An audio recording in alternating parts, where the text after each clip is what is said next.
My twin sister stole my identity, then got me arrested in a foreign country. This is the update for that story, and let me tell you guys, you won't believe it. If you haven't heard the first part yet, you can find it in the description below. Here we go. This is a continuation of what happened next, after I saw her in my home with my fiance. Or Frank, as I now call him. I thought that he, of all people, would be able to recognize me. But he asked her who I was. I launched myself at her and screamed at her for taking away my life. He managed to break us apart and ask me what I was doing. He refused to believe that I was the real Ruby, and he said that I was Chantel and the whole family considered me dead.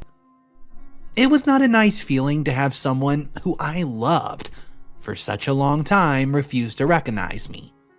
She denied every accusation that I made against her and asked me to leave. Then, to make the moment even more humiliating, they both forced me out of the house. I was still very upset, and I needed to let out my anger. But I went back to my motel room while I thought of a way to make her pay. I stalked her on social media, which was where I saw where she would be that night. I was not even thinking. All that anger that I've been keeping up for 6 years was controlling my thought. I went to the place where she was that night and confronted her. She said that she did not feel guilty for stealing everything from me because I had everything that was hers for all those years, while she was poor in a foreign country. She wished that I've been the one who was stolen instead of her. She let me know that she was the one who paid my lawyer to stop me every time I appealed, and to convince me to plead guilty. After 6 years in prison, I had learned a thing or two. I started to physically attack her. I was set on ending her that night. Even though people tried to stop me, I was too angry to even listen. The fight between us got so bad that the police came and arrested us. Well, she got out that night thanks to Frank and their money, but I had no way out. Frank wanted her to press assault charges on me, but she acted all innocent and refused to let him. Few things hurt me, but the way Frank did not recognize me is right there at the top. With my mother hating me and Frank unable to recognize me, I was all alone. Or so I thought, because I still had friends. My sister had spent every day with me, learning how I spoke, what I ate, and who I spoke with. But there was one person she had never met, and that person knew me better than any other person did. Claudia. Claudia was one of my childhood friends who was a social worker. When I called her in the foreign prison, her number was inactive. But once they let me out of jail after my fight with Chantel, I used the last bit of money that I had to go to her house. She was surprised to see me and had a lot of questions, like why I uninvited her from the wedding. I was so tired from my flight and the experience with my family, but once I got some rest, I told her everything that happened. Over the past few years especially, and she was shocked. She'd gone to my wedding and found out that she was not on the guest list. So she thought that something happened between us that she was not aware of. So, long story short, she thought I had cut off my friendship with her in favor of some rich housewife, which I later learned was what my sister did. I did not immediately go to the police. I did something I did not think I would ever do. I Googled myself, and what I found was ridiculous. She's gotten my medical license suspended after messing up at work several times. Frank had advanced in his career and was making enough to support me, aka Chantel and the 2 children, Haley and Jordan. She spent her days hosting parties and attending socialite events, and was very popular with the other bored housewives. I had absolutely nothing left. She had stolen everything after returning alone. I was so furious and wanted to make her pay for everything that she's taken from me. I knew that it was not Frank's fault, but it was dumb that he never noticed that he would marry the wrong person. I once again tried to contact my mother and explain to her what's going on. She was very suspicious of me, but agreed to meet up with me. She said that she thought I, Chantel, was dead. My sister had returned home alone, and she said that I've gotten caught up with gangs, stole some cash from her, and said that I did not want to be part of the family anymore. You must be wondering how a mother could confuse her twins. Years of medication and grief do tend that on a person. I told my mother my version of the truth, and I talked to her about something that Chantel would never know. I asked my mother to ask Chantel a few questions over text, like what was her first pet, and the night my father died, and she was very vague with the answers, but I could tell my mother every single detail. Even though she found it difficult to believe, she ended up believing that I was the real Ruby. I did look much different from how I was 6 years ago. Chantel looked like me more than I did. But with my mom on my side, I felt so much better. We called Frank for a secret meeting away from Chantel to plan a way to get rid of her. And this man looked me in the eye and told me that I was not the woman he fell in love with. He called me a criminal and not the mother of his children. It was not that I did not show him the facts. I did. But it was like he could see the proof, but just refused to believe it. I realized that the reason that he did not want to believe me was that he was madly in love with her. Maybe he knew the truth and wanted nothing to do with it. I mean, I'd seen the way he was so overprotective of her on the day that they kicked me out. Even if he believed me one day, he still gave her children. He left and told us never to contact him again or he'd send his lawyers. Anyways, after we tried to convince him but failed, we told the family members what was going on with mixed results. I did what I should have done the first time that I saw her and hired a private investigator. She was so smart that she looked like me, talked like me, even dressed like me, and well, I did not look like that anymore. I needed more concrete evidence while I thought of what was going to happen. So far, my medical license still suspended because, well, she did not attend the disciplinary hearings after messing up my life. I had no money as well because she was the only one with full access to my account, including my father's insurance money.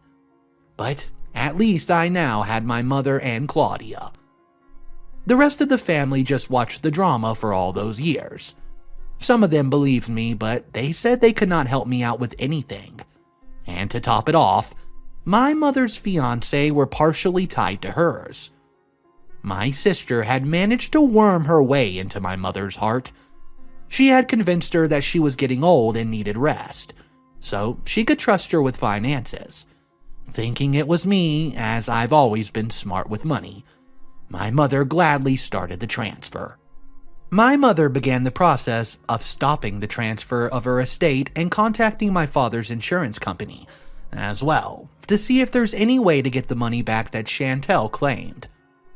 They said that since she was Ruby and had the legal documents to prove it, and Chantel, aka me, was not one of the beneficiaries, it was nearly impossible.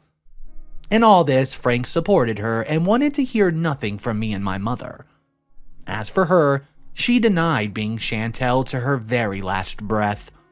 And to make matters worse, some of the people I thought were my friends believed her. My mother gave me some money so that I could start the process of suing, as she did have connections of some pretty good lawyers. My investigator also let me know that he was having luck digging up dirty information on her. After my lawyer helped my file and my case, we waited for a bit. She tried to get the case thrown out, but the evidence was strong. I got a day in court. It did drag out forever, which I think was because of her. She would make excuses for her baby and not show up in court just to waste my time while the bill was running up in the meantime. But here's a summary of how the court proceedings went. Witnesses were brought in, some testifying for me and some against me. Then the judge demanded blood tests. These did prove that they were identical and there's no difference between us. Frank insisted that she was me, and his testimony had a bit more hold because, well, I've known him for several years. Well enough to know that he's lying. So, after he testified, I cornered him and asked him why he was doing that to me. He acted stupid, but I could see that he knew who I really was. Was his love for her and the kids enough for him to forget about me? I begged the man to tell the truth and to get back to me. But I could see that I lost him. If he had recognized me and dumped her, I was willing to forgive him. I had no proof, but I was starting to wonder if he's been attracted to her 6 years ago. I warned him that he would go down with her. I just needed proof that she did steal my identity.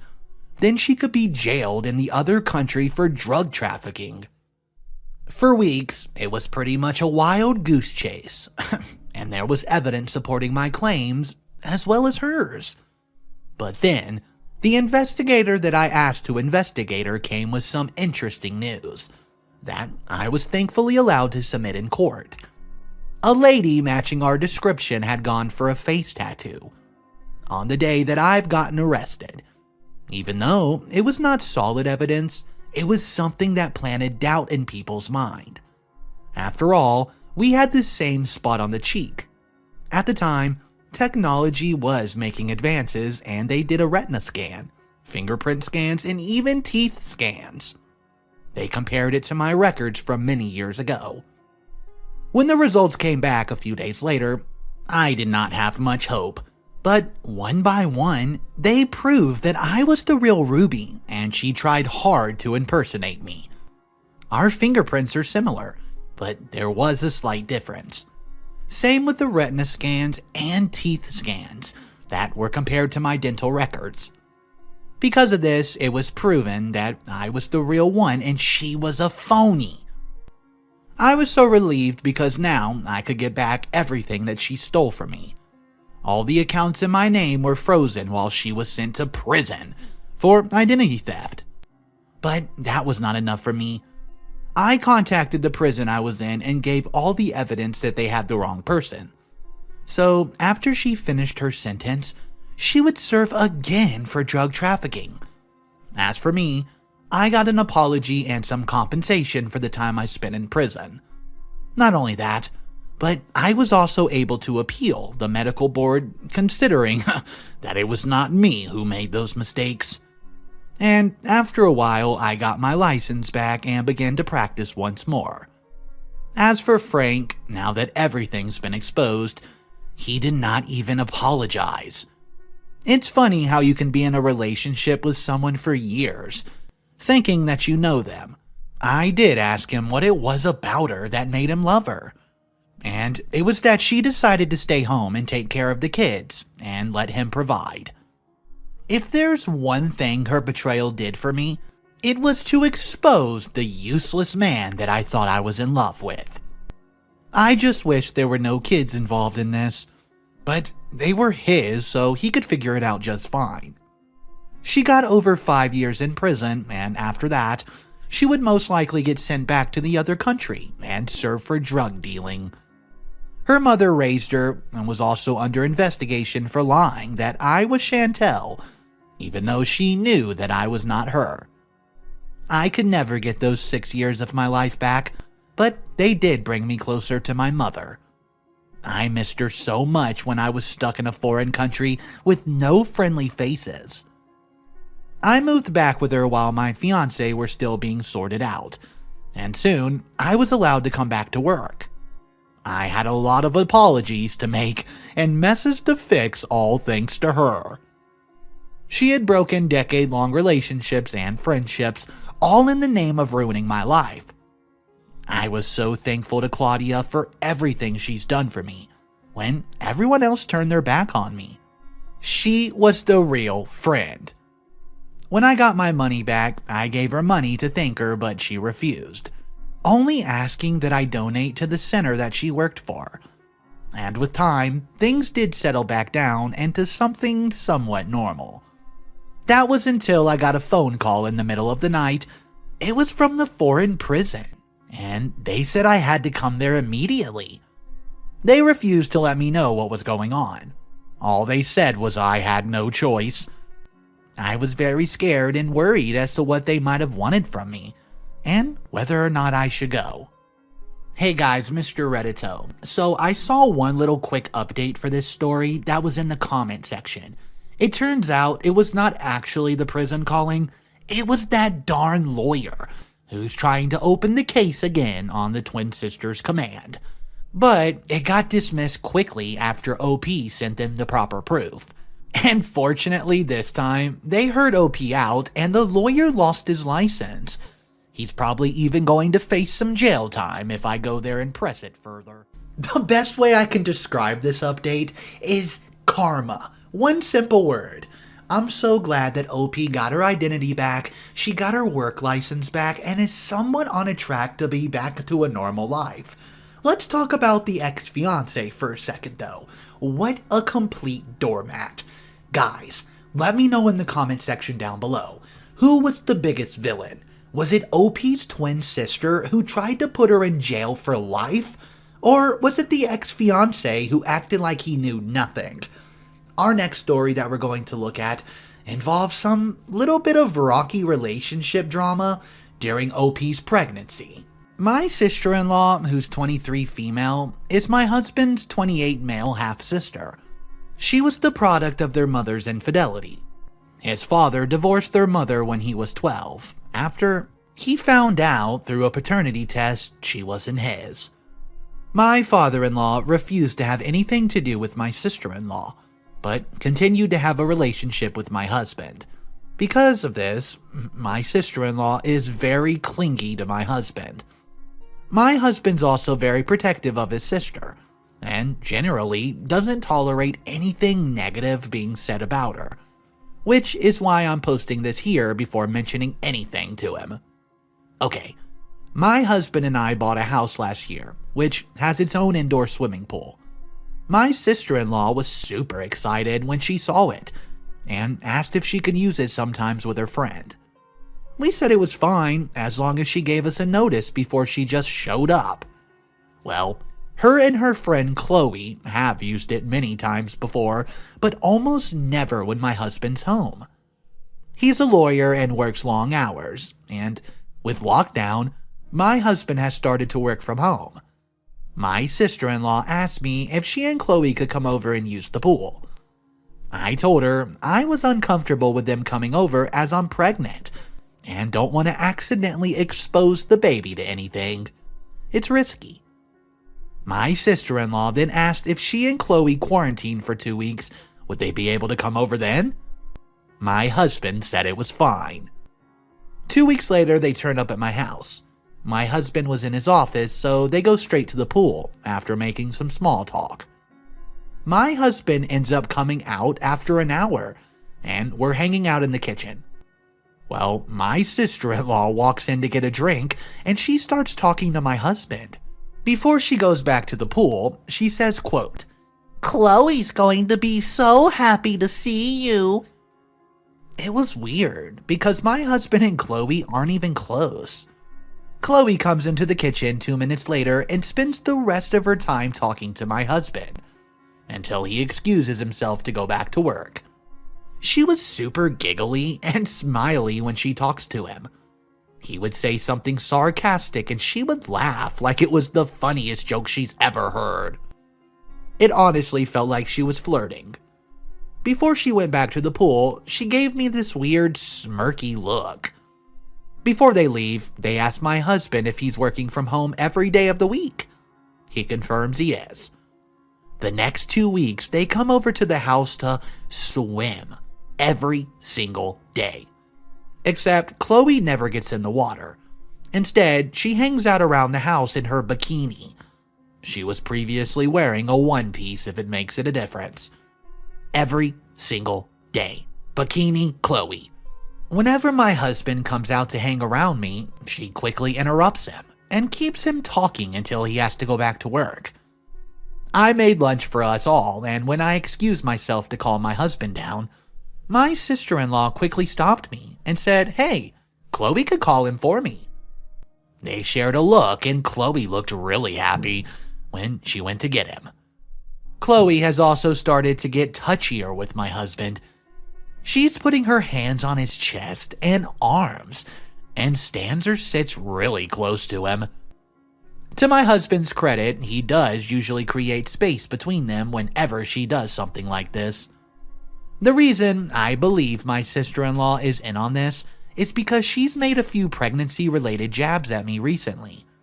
She told me a story about how one of her friend's boyfriends was cheating on her, and then said something along the lines of, did you know a lot of men started cheating when their wives are pregnant? She also made comments about how I look chubby now, and it looks weird next to my husband because he's so well built. If she spots my husband out of the office, she quickly goes to inform Chloe. I know pregnancy hormones can mess with a person's brain, so I'm wondering if I'm just looking for something that's not there.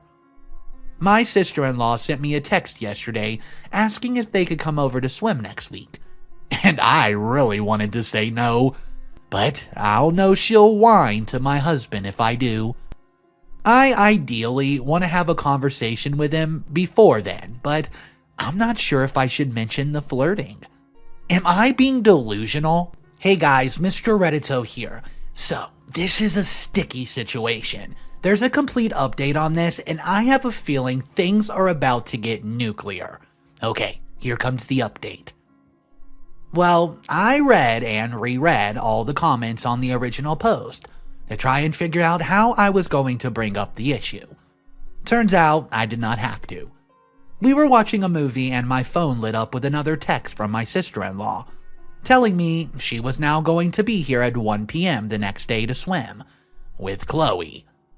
My husband saw it and told me to tell her not to come.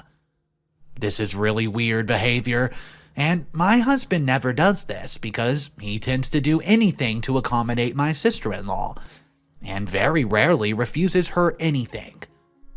I asked him if something happened, and he just shrugged it off and we kept watching the movie. A few minutes later, he paused the movie and said he wanted to ask me a question. He asked if I've noticed Chloe never swam when she came to our house. I wish I could say I was calm and collected like the comments were advising, but I ended up laughing hysterically. I was honestly just so relieved he brought it up instead of me having to be the one to do it. I think my husband thought I was losing my mind. When I finally stopped laughing, he repeated the question and said he wanted a serious answer. I said, "Of course I noticed." And he awkwardly replied, so you must have noticed the other thing too." To summarize the conversation that followed, my husband had not noticed Chloe was flirting with him the first few days because he was so busy with work. He wasn't really paying attention to anything else. He said when she started getting handsy is when he suddenly had the quote, light bulb moment, and she was into him. He says he did not want to unnecessarily stress me out, so he never mentioned anything, but he was worried I noticed too, and thought he was interested because he had not immediately shut it down. He realized we would eventually have to have this talk, but he wasn't sure how to bring it up. Oh, the irony. He did privately speak to Chloe and told her he was happily married and was not interested in starting anything with anyone else. Apparently, she never took him seriously because she just kept doing it. In the end, he called his sister on Sunday to tell her either she got her to stop or Chloe could not come over anymore. His sister ended up having a tantrum and said a few nasty things about me, the baby, and our relationship. She insisted I was somehow behind this request and made some comments about how I was controlling and insecure because I looked like a beach whale, and Chloe was so much younger and hotter.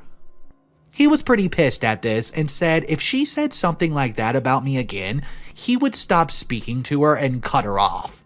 She claimed I baby trapped him, And when my husband pointed out that we were already married, so I did not trap him, and that he was the one who wanted to start a family, she kept insisting I manipulated him into feeling that way. She claimed he was unhappy in our relationship and he always looked, quote, tired, because I was forcing him to have slave-away fun from my fancy lifestyle, whilst I sat on my butt all day. He pointed out he chose to be a lawyer, knowing he would have to work long hours, and I only recently left my job, so her accusations were baseless. She said some other stuff along the same lines, but the thing that made my husband finally snap was when she said, quote, it. The baby, she called it, was already ruining everything, and it was just going to get worse when it was born. And he should have dragged me to the abortion clinic while he had the chance. He told her neither her nor Chloe would be welcome in our home ever again, until they apologize for how they've been behaving and for the things that my sister-in-law said. He said he wasn't sure he could ever forgive or forget what she said about our child, even if she did apologize, and he could not believe she would even think something like that, let alone say it. Apparently, she started crying and said she was sorry, that she did not mean it, and she was just scared to lose him, and she wasn't thinking clearly. He hung up on her. He showed me his phone, and she's been calling him and texting him, begging him to reply. He asked if she'd said anything to me.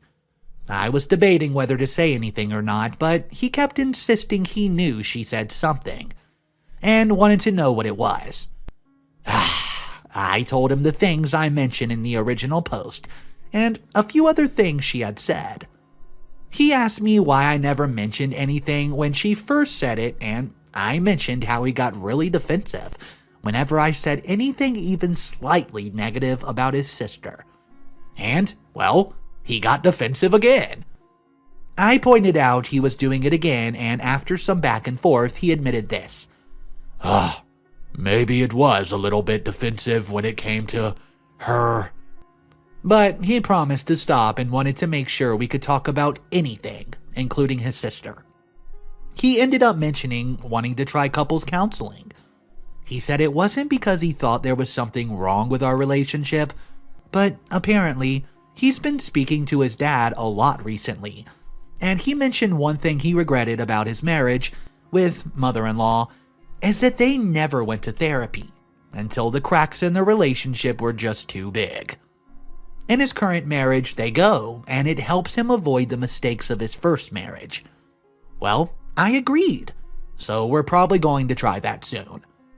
My husband thinks my sister-in-law will eventually turn up, even if we tell her no, but he promised he'd deal with her if she does. So, guys, I guess you were right. I really did just need to speak to him. Thanks for the advice and comments. I enjoy reading them all. Okay, so I know Chloe is going to be the evil villain of the story, but let's be honest. I don't think Chloe is anywhere near as bad as the sister-in-law, who was basically putting Chloe up to this. That comment she made to OP about, your husband might cheat on you since you're pregnant, basically gave it away that she was in on it too. What do you guys think of this? Was Chloe the worst, or was it not Chloe? I would love to hear your opinions on that. We have one final story left, and it involves an ICU registered nurse, and what happens when she comes home from a long day of work. If you're enjoying the story so far, smash that like button, subscribe to the channel, as Mr. Reddito reads stories every single day.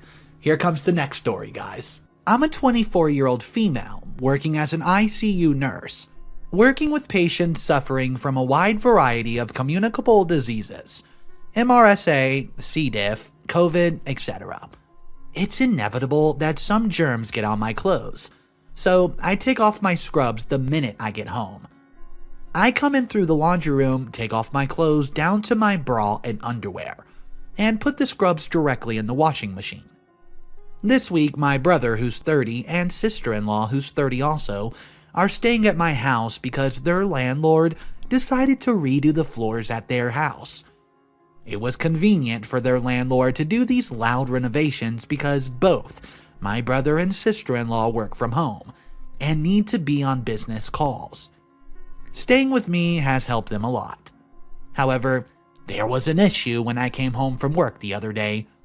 I took off my clothes in the laundry room like I always do and walked down the hall past the living room and into my bedroom with my underwear and bra like I always do. My brother and sister-in-law looked horrified. When I got redressed and came out of my room, my sister-in-law had locked herself in her room and my brother was pissed off. He yelled at me for, quote, walking around naked in front of them. I explained to him why and pointed out I was not naked. I was wearing a bra and underwear. My brother said that's the same thing as being naked. I said no, it's not, and the bra and underwear are less revealing than some of the bathing suits that they've seen me wear, without a complaint. He said, "Oh, that's different, when it's a bathing suit versus underwear." I asked if the different fabric makes him uncomfortable. He told me not to be a smartass. It's everyday, non-sexy underwear. It's not like I was wearing luxurious lingerie. It's plain black underwear and a basic bra. My brother told me I should apologize to my sister-in-law for making her uncomfortable and not to do it again. He likened it to the crime of flashing.